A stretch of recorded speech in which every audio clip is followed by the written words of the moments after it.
Boa noite. Boa noite. Quero saudar todos vocês que vieram presencialmente e os que estão lá no Instagram nos acompanhando. E quero iniciar rogando àquele que é o grande responsável por estarmos juntos, o grande terapeuta, que trouxe uma mensagem destinada à nossa consciência. E o que isso significa? O nível de consciência que nos leva a olhar para nós e aprender a cuidar bem cada um de si. Jesus Cristo é o grande terapeuta. Toda a sua mensagem tem entre outros propósitos, tem um propósito que se destaca: ajudar você a olhar para você e abrir mão daquele encanto infantil de esperar que alguém apareça e faça isso por ti. Quando eu disser você, eu estou falando nós, tá certo? A gente tem um lado muito infantilizado, que dentro dessa proposta infantilizada, espera que alguém apareça e nos ame tanto, tanto, tanto, tanto, que seremos felizes. Uau! Quanta idealização, quanta imaturidade emocional, psicológica nós carregamos. E sofremos porque isso não é possível. Fere leis naturais. E vamos ver hoje, vamos refletir juntos sobre essa questão. Tá bom?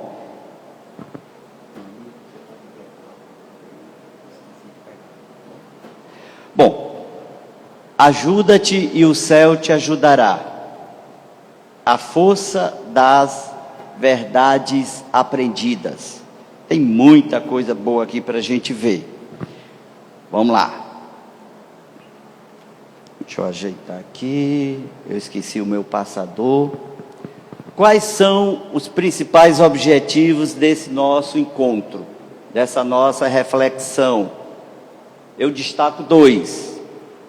Ajudar você a entender que você veio a esse mundo para curar sua vida, cuidando de você. Esse é o principal objetivo desse nosso encontro, refletirmos sobre isso. Por que você nasceu? Dentro da visão reencarnacionista, por que você voltou, renasceu? Para quê? A finalidade é curar sua vida. Vamos entender o que significa esse curar a sua vida. Esse é o primeiro ponto. Cuidando de você. Sem o autocuidado, não há esse processo. Segundo ponto, que eu considero importante no encontro de hoje, é observar, olhar, rever se for o caso, amadurecer se for o caso, seu conceito de fé em Deus. É claro que esse é um assunto amplo demais. Nosso conceito de Deus, de fé em Deus. População do planeta Terra, 7 bilhões e meio de habitantes, que seja, são 7 bilhões e meio de percepções e conceitos de Deus únicos. A sua concepção de Deus não é igual à minha. Ah, não, é sim. A doutrina espírita nos orienta, portanto, a concepção é a mesma. Não é. Você tem um nível de consciência que te leva a perceber, sentir, questionar a ideia de Deus, que é diferente do meu. Então, um dos objetivos dessa palestra é olharmos para esse conceito de Deus, que precisa ser reparado, precisa ser visto, porque o tema de hoje vai nos convidar a desconstruir a ideia de que Deus vai fazer uma parte que Ele não pode fazer, a sua. De que você vai colher sem plantar, ferindo leis da natureza. Nossa expressão de fé, e aqui não me cabe julgar ninguém, não cabe. Nossa expressão de fé, ela é muitas vezes muito limitante. Nós acreditamos que por ter fé e por acreditar que Deus nos ama, muitas vezes nem entendemos esse amor de Deus, mas acreditamos que Deus nos ama, Ele vai fazer por mim. Aí eu lanço um contraponto. Por amar você, Ele não vai fazer a sua parte. É por amor que Ele não pode, é uma lei da natureza, a sua parte é sua. E vamos entender isso porque o tema sugere essa reflexão. Bom, o nosso tema está no Evangelho segundo o Espiritismo, capítulo 25. Eu vou ler a parte introdutória para a gente entender melhor. E também foi tirado do Evangelho de Mateus, capítulo 7, versículo 7. No capítulo 25, Allan Kardec dá a esse capítulo o título: Buscai e achareis. Primeiro tópico: ajuda-te e o céu te ajudará. Vamos lá. Pedi e se vos dará. Buscai e achareis. Batei a porta e se vos abrirá. Todo aquele que pede, recebe. Quem procura, acha. E se abrirá àquele que bater à porta. Também, qual é o homem dentre vós que dá uma pedra ao filho que lhe pede pão? Ou se lhe pede um peixe, lhe dará uma serpente? Se, pois, sendo maus como sois, sabeis dar boas coisas aos vossos filhos, com quanto mais forte razão vosso Pai, que está nos céus, dará os verdadeiros bens àqueles que lhe os pedem. Mateus capítulo 7, versículo 7 a 11. Aqui a gente precisa refletir seriamente para que não caiamos na tentação de achar uma interpretação rasteira, reducionista, simplista, de que em nome da fé Deus vai fazer, porque eu tenho fé, aquilo que cabe a mim. Eu introduzi fazendo esse comentário. Kardec faz um comentário que eu não vou ler, porque são 4 itens, tópicos, enfim, eu vou ler só uma parte do primeiro. Sob o ponto de vista terrestre, a máxima, buscai e achareis, é análoga, portanto, semelhante a esta, ajuda-te e o céu te ajudará. Portanto, quem trouxe essa máxima, ajuda-te e o céu te ajudará, foi Allan Kardec. Aqui, ó, ele tá apresentando esse conceito aqui agora, no capítulo 25. É o princípio da lei do trabalho e, por conseguinte, da lei do progresso, porque o progresso é filho do trabalho e o trabalho coloca em ação as forças da inteligência. E aí ele se estende por mais alguns tópicos. Gente, eu fiz questão de ler para que a gente entenda que o ajuda-te significa faz a tua parte, portanto, te alinha em busca de um amadurecimento emocional, espiritual, moral, psíquico, psicológico. Há uma lei da natureza, que é a lei do trabalho. Ninguém vai fazer a sua parte. Isso seria o oposto da lei natural do trabalho. Mas, Mário, existem momentos em que eu não consigo fazer a minha parte. Quem de nós já não viveu, quem sabe esteja vivendo, aquele momento em que você para, respira e sente e às vezes até verbaliza, eu não consigo nem fazer uma prece. É ou não é, gente? Eu já passei alguns momentos por isso. Nós somos meio que tomados por uma sensação de absoluta impotência. Isso tem a ver, claro, com os nossos hábitos. Quem se habitua à oração e à meditação, e aqui eu não estou falando de oração e meditação de uma forma rasteira, aquela coisa meio piegas que muitas vezes a gente até gosta de ouvir e de falar. Eu estou falando da oração e da meditação como ferramentas que ativam os recursos que cada um de nós traz, que cada um de nós carrega, baseada numa orientação da ciência, da razão. Quando se fala em oração, não é só um tema religioso, é um tema científico, que é estudado cientificamente. Por quê? Porque a oração ativa forças que existem em mim e que eu muitas vezes não as reconheço. Sabe por quê? Porque nós não nos ajudamos. Muito pelo contrário. Vou desafiá-los e vou também me desafiar, né, a olhar para esse tema, percebendo o quanto, eu vou falar você, mas entenda nós, tá? O quanto você se trata mal, o quanto você faz escolhas que te fazem mal. São muitas, são inúmeras. O nosso objetivo hoje é para dar uma parada e olhar para isso. Sabe por quê? Porque nós estamos numa bolha. A bolha é uma imagem que eu adoro usar, né? Que representa automatismo, ciclo de repetições, inconsciência, é o que eu chamo de bolha. Uma pessoa dentro de uma bolha só repete, só vê o mundo a partir do olhar da bolha. Olha para cima, olha para a esquerda, direita, para baixo, para a esquerda, né? A partir da bolha, daquela força limitante que tem a ver com as verdades aprendidas. Os modelos mentais que você, que eu, que nós fomos programados desde outras vidas, mas nessa encarnação, a partir da concepção.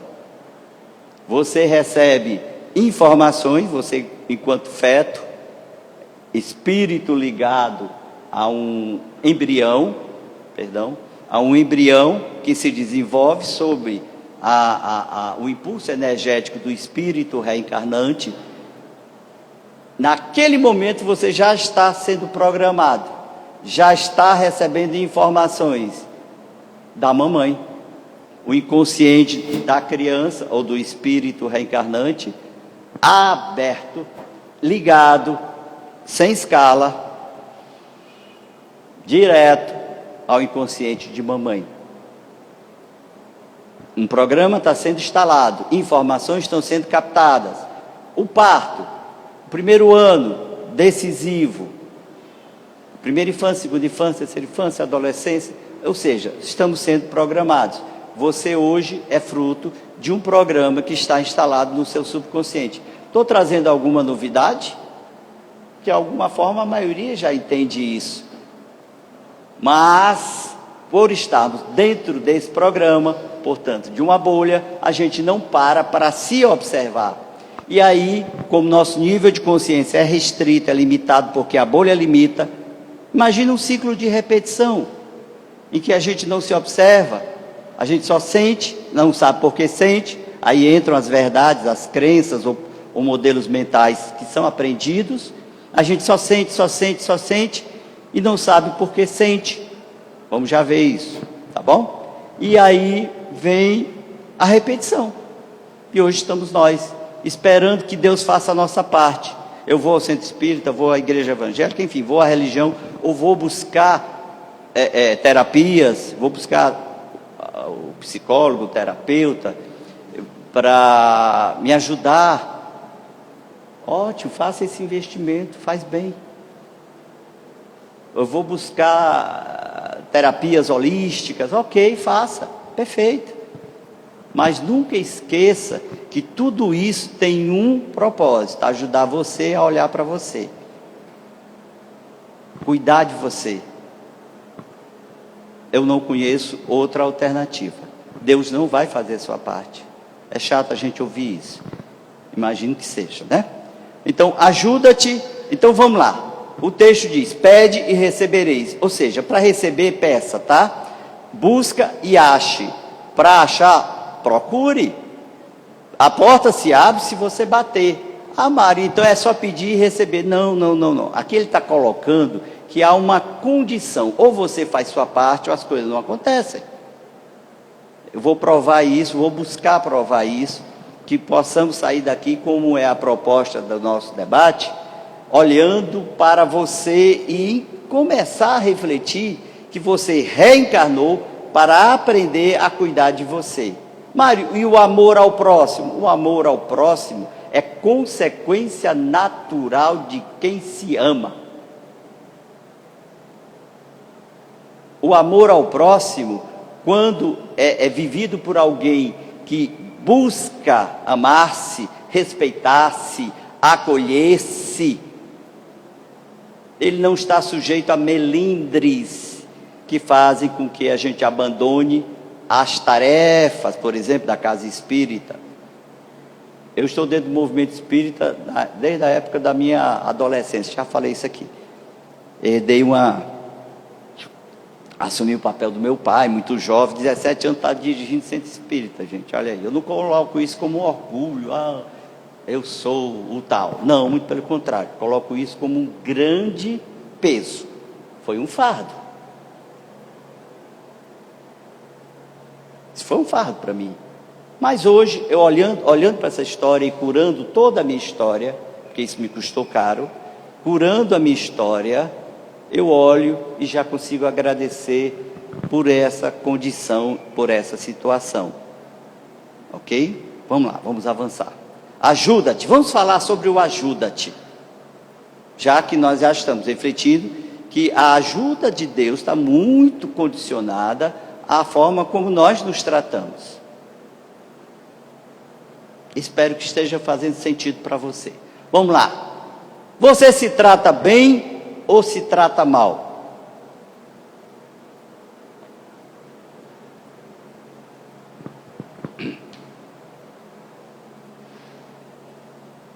Você se trata bem? Eu vou repetir essa pergunta mais umas trocentas vezes. Quem sabe isso fica no nosso programinha, né? Para que você se veja e pare e reflita. Você se trata bem ou você se trata mal? Mas, Mário, o que é se tratar bem? Será que a gente não tem noção do que seja se tratar bem? Não é só ficar lindo, maravilhoso, né? Sarado. Claro que isso também é uma forma de se tratar bem. Linda, maravilhosa, com corpo exuberante. Claro que isso é uma forma de se tratar bem. Mas o que está em jogo no se tratar bem são as emoções e os sentimentos ao ter um corpo sarado. São as emoções e os sentimentos a ter um corpo exuberante. São as emoções e os sentimentos. Tá bom? Então, o se trata bem ou se trata mal tem muito a ver com a frequência dos nossos pensamentos que geram sentimentos e emoções.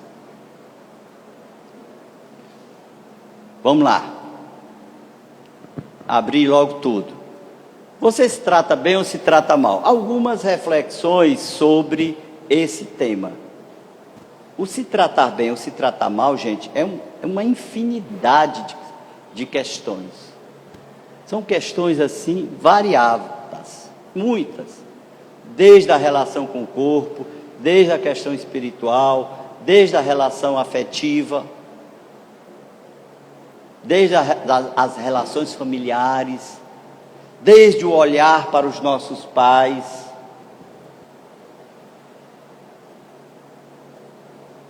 Ok? São muitas questões que envolvem o se tratar bem ou se tratar mal.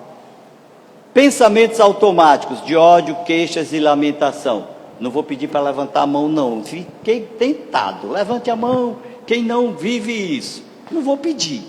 Tá bom? Não vou pedir. Porque, na verdade, isso é nosso. Seus pensamentos automáticos são tão automáticos que você nem percebe por serem automáticos. E está dentro de uma bolha. Nossos pensamentos, eles são repetitivos. Grande parte dos pensamentos que você teve hoje, você teve ontem, você teve anteontem, você teve o mês inteiro, você teve o ano passado, são repetidos. São automáticos. Você não percebe. Eu faço atendimentos e, enfim, terapêuticos, e uma das questões, dependendo, claro, da demanda do cliente, é olhar para pensamentos automáticos. E aí, o cliente traz uma questão e eu disse, vamos observar os pensamentos. Não consegue. Você não consegue, a grande maioria não consegue. Sabe por quê? Porque estamos na bolha, porque estamos no automatismo. E aí, como é que eu posso me ajudar? Se eu não tenho consciência das escolhas que eu faço, mesmo porque eu não faço escolhas. Ou melhor, perdão, fazer repetição é um tipo de escolha. Viver repetindo é um tipo de escolha. Ficar numa bolha é um tipo de escolha, inconsciente. Os pensamentos automáticos de ódio, como é que dá para se ajudar? Como é que Deus pode nos ajudar se eu estou numa frequência de ódio? Se eu estou dentro de casa competindo, alimentando intrigas, olho para a minha história, portanto o meu passado, com queixas, reclamações, cobranças ao meu pai e à minha mãe. Isso a gente sempre aborda aqui ou em todo canto que eu vou. Eu falo sobre esse tópico. Mas Mário, tem uma parte em mim que está muito magoada. Com certeza está magoada e eu não tiro as razões de estar magoado. Mas a questão é o que nós chamamos de criança, né? A parte nossa que fica presa ao passado, a esse ciclo de repetições, é o que a gente chama de criança. Emocionalmente não crescemos. Estamos de costa para a vida aqui, e eu estou de frente para o passado. Você me deve, você não podia ter feito o que fez comigo. E aí, como é que a providência divina pode gerar, me dar saúde? A gente quer receber saúde, não é verdade? Olha como nós somos ingênuos. Queremos receber saúde. Quero receber saúde, vibrando no ódio, brigando comigo, competindo o tempo todo. Isso é frequência, gente. Pensamentos, sentimentos são frequências. Isso me afeta diretamente. Aí eu quero saúde, eu tenho fé em Deus que eu vou ter saúde. Qual é o Deus que você acredita? Qual é a ideia que você tem de Deus? Aquele que vai fazer a sua parte? Estou batendo na tecla de propósito. Frequência mental na raiva, desejar mal ao outro. Ah, eu não desejo mal ao outro. Não, né? Mas assim deseja. Ué, eu não. Claro que sim. Claro que sim. Consequentemente, se você se trata mal, você trata mal o outro. Porque a tua relação com o mundo, estou dizendo nada de novidade, tá? A tua relação com o outro é semelhante à tua relação com você. Aí entra a recomendação de Kardec. Ajuda-te, faz a tua parte, te olha com mais respeito. Viver no passado com queixas e reclamações dos pais, comentamos um pouquinho. Pensar, falar e vibrar na sintonia da doença. Quem aqui não fica vibrando na faixa da doença? De repente deve ter, né? O que é que eu chamo de vibrar na faixa da doença? Falar de doença, pensar em doença, sofrer antecipadamente com a doença, com doenças.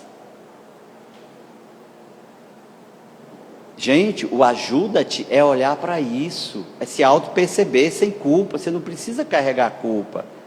Se alguma percepção você pode estar tendo agora, espero que esteja de alguma forma, num ou no outro tópico, não é necessariamente para sentirmos culpa. Culpa, para que culpa? Culpa é orgulho. Culpa é uma forma de se prejudicar, de se tratar mal. Quando eu falo, ou levanto a bola e questiono, quem aqui não vibra na doença, na faixa da doença, é para que a gente pare e se perceba. Eu tenho um conhecido, não digo que é amigo, porque na verdade é uma pessoa que eu conheço de passagem, e ele está lá no meu zap, né? Tem um númerozinho dele. Quando aparece fulano de tal, mensagem do zap, já sei, Covid, não tem outro tema, é só Covid, é só Covid, é só Covid. Mas Mário, Covid é uma realidade para quem? É uma realidade de saúde pública, sim, claro, eu não estou falando disso, isso é fato. Eu estou falando numa realidade que vai além do fato de existir uma pandemia. A pandemia existe, mas como isso é processado, elaborado por você, por mim, por nossas emoções, sentimentos e pensamentos. É disso que eu estou falando. É isso que lhe faz bem ou lhe faz mal. O ajuda-te é nesse ponto. Vamos lá. Agora eu vou entrar nas verdades aprendidas. Eu já trouxe esse tema em uma outra palestra algum tempo atrás, mas eu quero com esse conteúdo me ajudar, porque eu falo sobre esse assunto já há um bom tempo. E eu gosto muito de falar porque, e gosto, né, nas casas espíritas que eu sou chamado, normalmente eu incluo esse tema. Por quê? Porque a gente fala dentro do movimento espírita muito em reforma íntima. A intenção é maravilhosa, é a melhor possível. Eu passei décadas da minha vida falando em reforma íntima, fazendo palestras sobre reforma íntima, exaltando a importância da reforma íntima, mas confesso em público, está gravado, de que eu falava algo que eu não tinha a menor noção do que eu estava dizendo. De mim eu posso falar, posso? De mim eu posso. Eu não tinha noção, porque para mim fazer reforma íntima era simplesmente querer mudar, ser humilde, perdoar, amar o próximo. Perfeito, é tudo isso, mas como amadurecer o sentimento da humildade? Humildade, gente, eu refiz o meu conceito de humildade, que eu carreguei décadas dentro do movimento espírita. Hoje, para mim, humildade pressupõe coragem. Tem uma série de pressupostos que são bem diferentes daquele conceito de uma pessoa passiva, acomodada, de cabecinha virada para o lado, e que as pessoas olham e dizem, como ele é humilde. Muitas vezes essa humildade, aspas, passiva, é covardia, é autodesrespeito, porque eu permito que o outro me invada, que o outro me abuse, que o outro explore, e eu chamo isso de humildade. Não, ela está numa missão com aquele homem, ai que missão difícil, ela está pagando o que fez, está quitando um débito, ai Jesus, meu Deus, onde foi que nós inventamos essa história de quitar débito? A mulher está apanhando todo dia, está no inferno, está reduzida a lixo, emocionalmente, sem nenhum tipo de frequência elevada, totalmente depreciada, numa relação adoecida, sofrida, miserável, e a gente chama isso de humildade. Por favor, humildade tem nada a ver com isso. Humildade é ter a coragem de dizer, eu cuido de mim. Humildade é ter a capacidade, nível de consciência, de dizer, eu não sou melhor e nem pior do que o senhor, eu não sou melhor nem pior do que você, eu simplesmente estou no meu processo, no meu tempo, na minha altura, na minha estatura emocional, psicológica, e pronto. Eu não preciso me comparar a você, é claro, Não preciso me comparar a você. Eu posso me olhar, me perceber e ser melhor, me tendo como referência. Isso para mim é humildade. Então precisamos, sabe, arregaçar as mangas e dizer: tudo acontece dentro de mim. Tudo acontece dentro de mim. É a forma como eu lido com as coisas ao meu redor que vai me fazer uma pessoa feliz ou infeliz. Portanto, humildade passa por essa busca de amadurecimento. Eu não sou melhor e nem pior do que você. Essa é uma forma de expressar a humildade. Mas eu entrei nesse assunto, vou voltar para o tema, apesar de não ter saído tanto. Verdades aprendidas. Crenças de desamparo, desamor e desvalor. Alguns aqui já ouviram falar desse conteúdo. Bom, modelos mentais, crenças, verdades aprendidas, é tudo a mesma coisa. Desde a concepção e sem levar em conta as vidas anteriores, nós trazemos na memória mais profunda, no inconsciente mais profundo, na memória integral, um conjunto de experiências das vidas anteriores. Mas nessa encarnação tudo começa na concepção.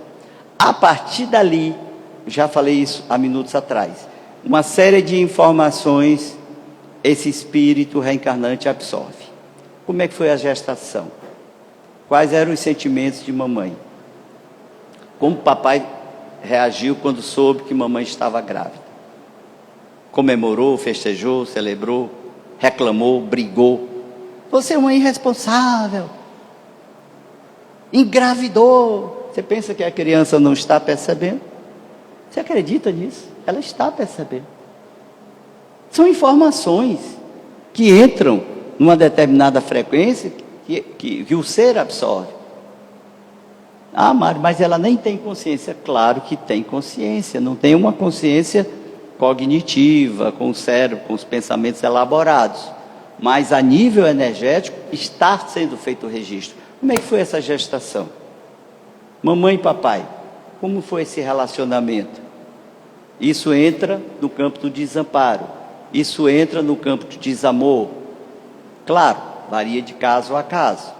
Vamos então, tudo isso são informações que vão criando verdades. Meu Deus, se eu não tivesse grávida, eu estaria fazendo aquele curso. Por que que eu engravidei?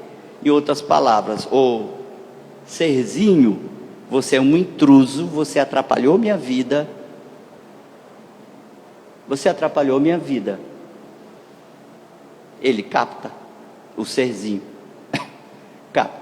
E aí começam a serem feitos registros inconscientes, nucleares, no campo do desamor, no campo do desamparo. Vamos lá. O que são crenças de desamparo, desamor e desvalor? De cara, assim, de cara. Desamparo, desamor e desvalor. Você olha assim e se pergunta: eu me identifico mais com qual? Desamparo? Vamos já entender aqui. Nós vamos abrir aqui para a gente se perceber. Desamor ou desvalor?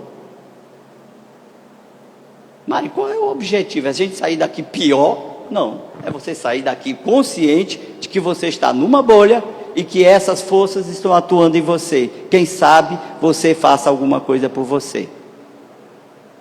É essa a intenção. Porque essas verdades, as piadas, estão em nós, gente. Vamos lá. Então vamos avançar. Crenças nucleares de desamparo. Eu não vou poder entrar em muitos detalhes, né? Porque eu selecionei, são várias referências ao sentimento. Porque crença nuclear tem a ver com sentimento. Você não sabe, você não tem consciência de que tem uma crença que foi instalada. Essas crenças foram instaladas. Elas não são você. Mas você se identifica tanto por serem nucleares que você acha que você é aquilo que você acredita sobre você, e nem sabe o que acredita. Mas vamos ver aqui, vamos lá. Crenças nucleares de desamparo. Eu sou incompetente.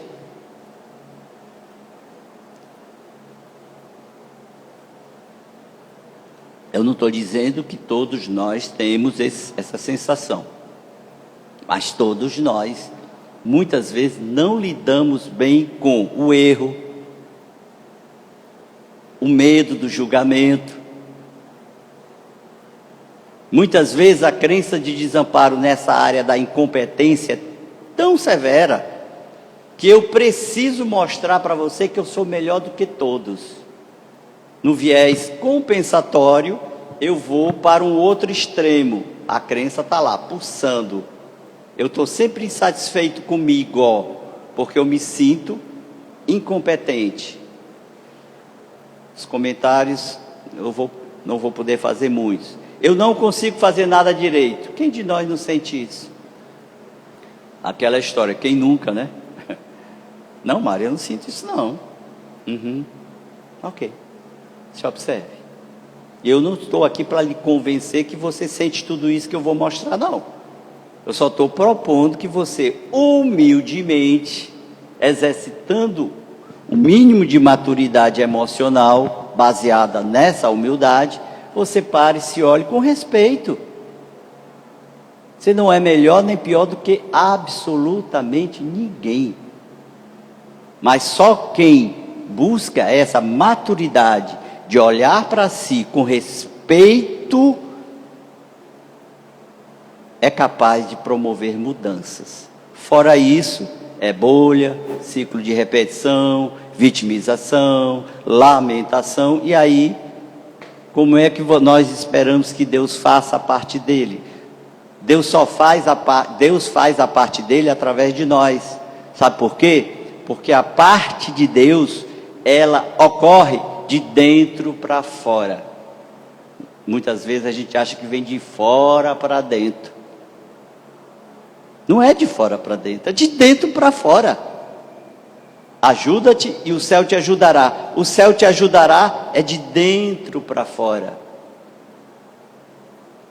Nosso senso de desvalor, de inconsciência, muitas vezes é tão forte que isso que eu estou acabando de dizer parece uma coisa totalmente vaga.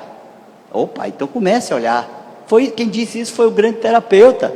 Quando ele lembrou a você, quando eu digo você, digo eu, nos lembrou que nós somos deuses, que nós somos a luz do mundo, que nós somos seres criados para um progresso. Aí vem a doutrina espírita e reforça isso.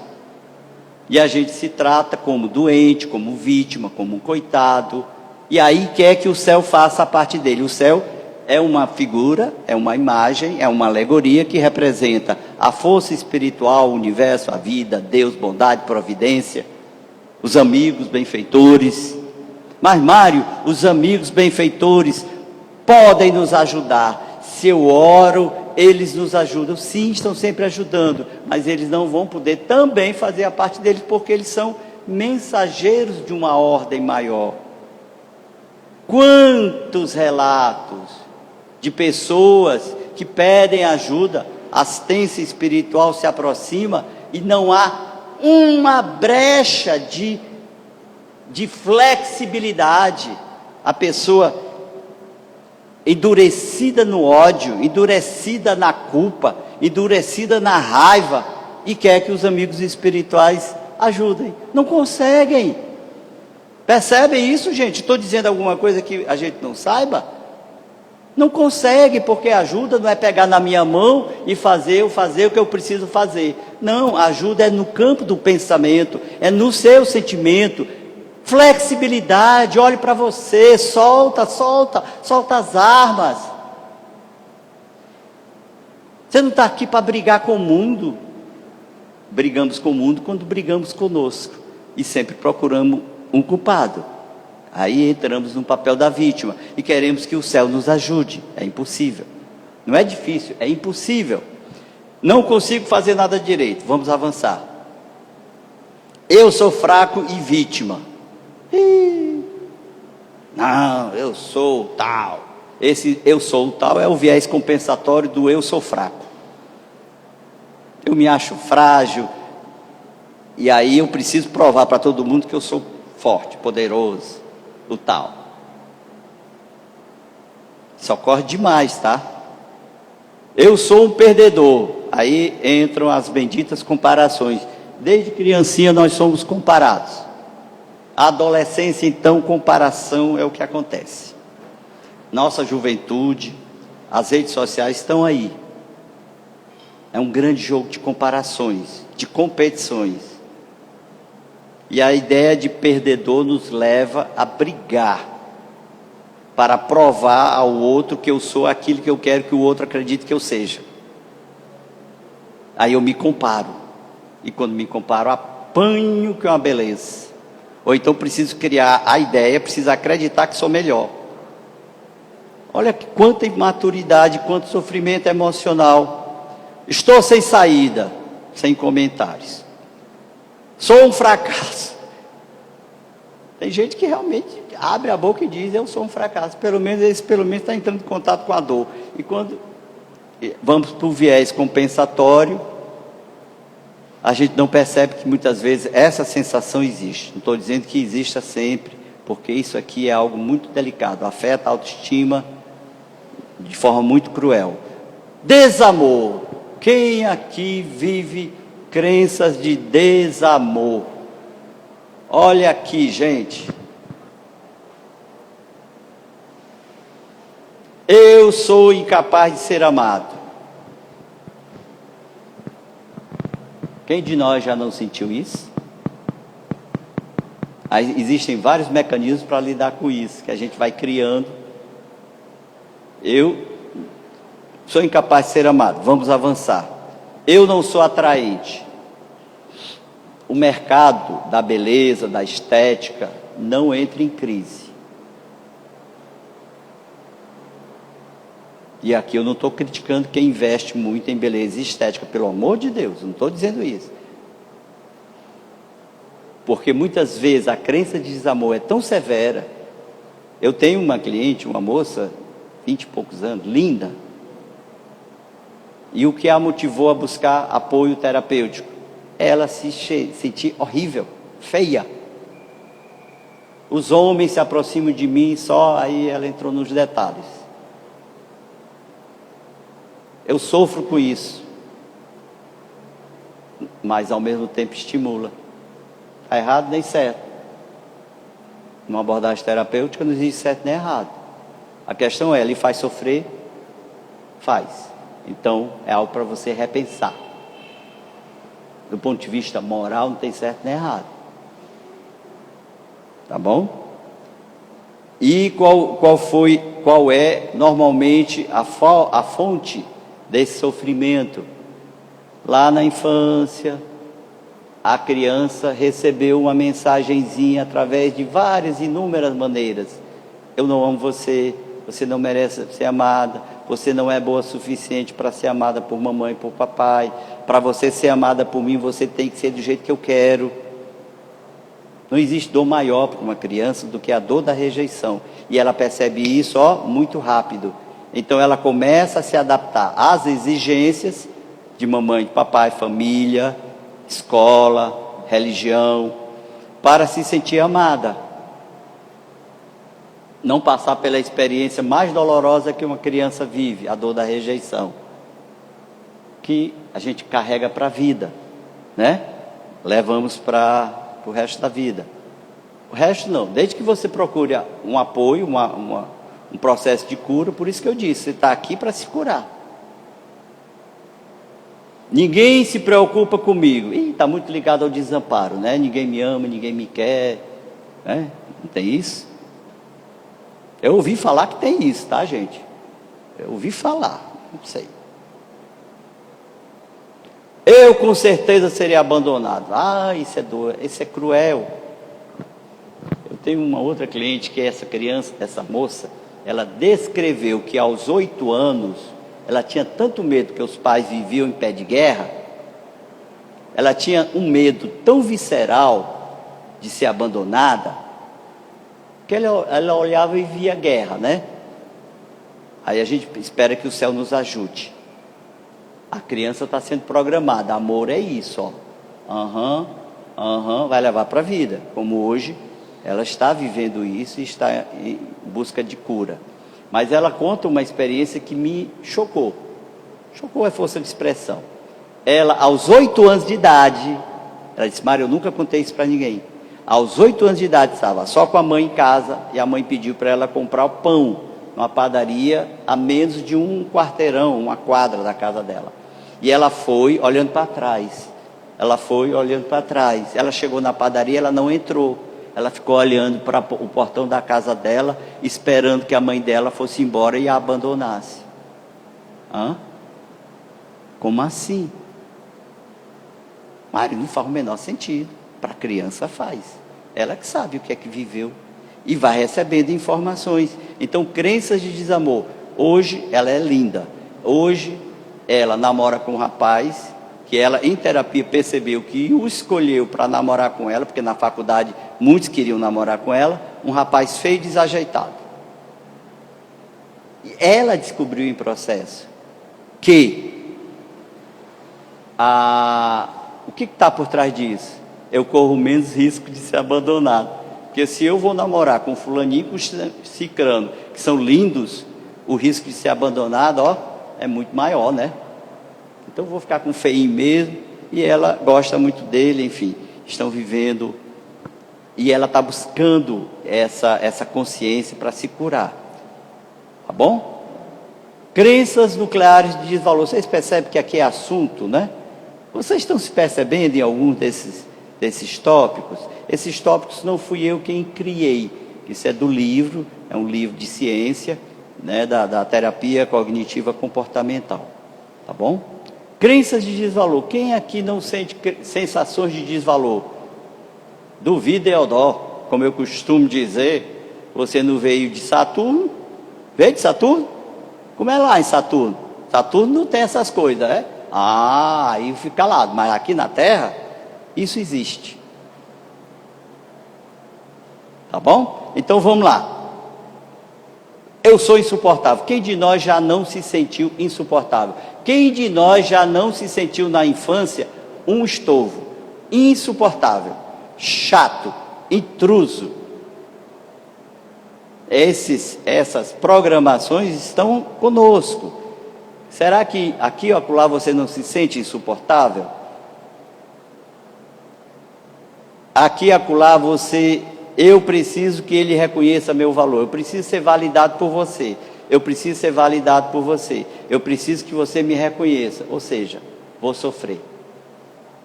Quando me reconhece eu me sinto tal, quando não me reconhece eu me sinto a vítima. Vamos para a bolha, sofremos.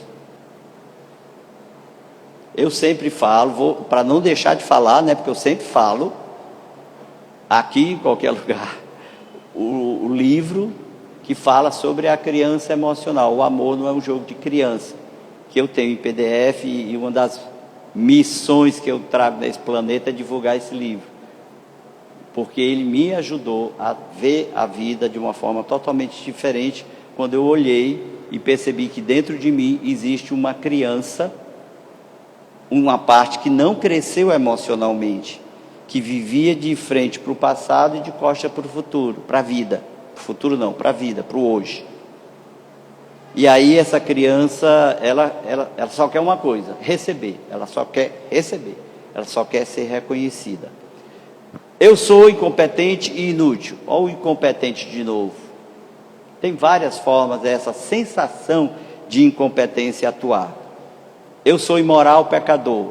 Tem muitas questões ligadas aos religiosos. Aos religiosos. Se eu for falar sobre isso, a gente vai longe. Você não é o que dizem que você é. Você é exatamente o que você criou, aprendeu sobre você. Perdão. Retiro, esqueça o que eu falei, porque você não é o que aprendeu sobre você. Você é uma essência, mas você atua como se não fosse. Você é tão identificado com aquilo que você aprendeu sobre você, que você acredita que é aquilo. Pecador, incompetente, despreparado, feio, feia. Se alguém disser que você é feia, você vai se achar feia mesmo sendo linda. Mário, estou exagerando, será? Bom, tomara, né? Pecador, pecado. O que é um pecado? Nós, os religiosos, somos muito donos da verdade alheia. É bom que cada um olhe para você, para si, né? E vá se libertando de uma série de pedras que nós colocamos na nossa mochila, que estão pesando, né? Eu não mereço coisas boas. Vamos avançar. Você se trata bem ou mal? O crítico interno. Existe dentro de você uma voz. Existe ou não existe? Sim ou não? Ah, muito bem. Existe uma vozinha, pensamentos automáticos, que reproduz as críticas de mamãe, as críticas de papai, do sistema familiar, da religião, dos religiosos. Esse crítico, ele bate em você, ele critica você, você nunca será bom o suficiente. Portanto, aquilo que eu acabei de ler, com aspectos dos 3 tipos de crenças nucleares, existe, gente. Que nós possamos sair daqui mais leves. Mas, Mário, tu empurrou um bocado de coisa pesada em cima de mim, tu quer que eu saia mais leve? Quero, ou melhor, gostaria. A intenção é essa. Como sair mais leve? Consciente de que você está em processo, e que não adianta simplesmente esperar, num pensamento mágico da criancinha que existe em você, de que Deus venha com pena de você e faça a sua parte. Ou você faz algo por você, ou simplesmente você vai sofrer. E a natureza, Deus, a vida, vai dizer: amigo, eu não consigo fazer. Foi isso que Kardec quis dizer. Ajuda-te e o céu te ajudará. O crítico interno, ele é impiedoso, ele lhe compara, ele fala um bocado de coisa mentirosa sobre você. Por que mentirosa? Porque o que você aprendeu sobre você, estou repetindo, foi aprendido, portanto não é a verdade. É a verdade, porque eu me sinto assim mesmo, um lixo.